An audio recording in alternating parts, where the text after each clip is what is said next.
Brett Kavanaugh's told the world that he likes beer. He really, really likes beer. The president today says he, meaning the president, never touches the stuff.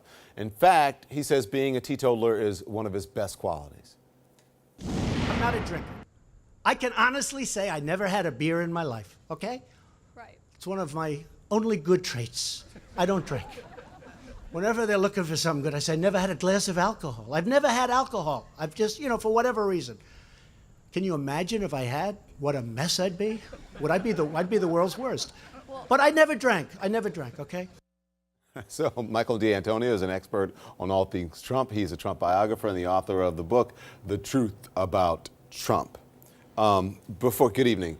Good evening. His brother, Fred, had an issue with alcohol, and so Trump vowed never to touch the stuff, right? It is one of the most profound incidents in Donald Trump's early life, and I think it stuck with him forever. Were you surprised at that? Not at all. What do you mean by be the worst? Oh, I think he imagines he'd be out of control. I actually think he's a bit phobic about alcohol, and I think he's right that he would be worse than he is were he a heavy drinker. But I think the thing that bothers him more about Kavanaugh is the nominee's hypocrisy. Now, Donald Trump is someone who's made being honest about who he is a virtue. He insists on telling us how awful he is, and then he is awful, and we're not surprised.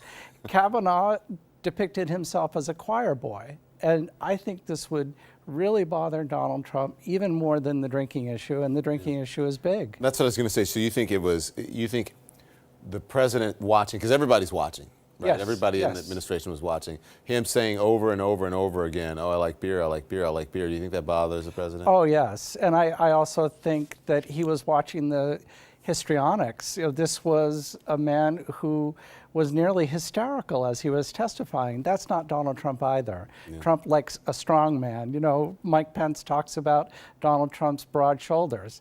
This was not a broad shoulder performance that Kavanaugh gave us. Yeah, and being made fun of on Saturday Night Live, and as someone who was sort of sniveling right? Yes, not good. And that's what gets to the president about his attorney general. He doesn't like seeing Saturday Night Live.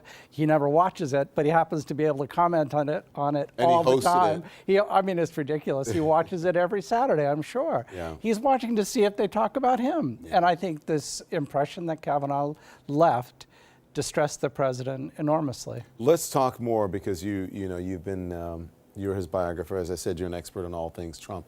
Here he is, talking about his brother Fred. This is during the 2016 election.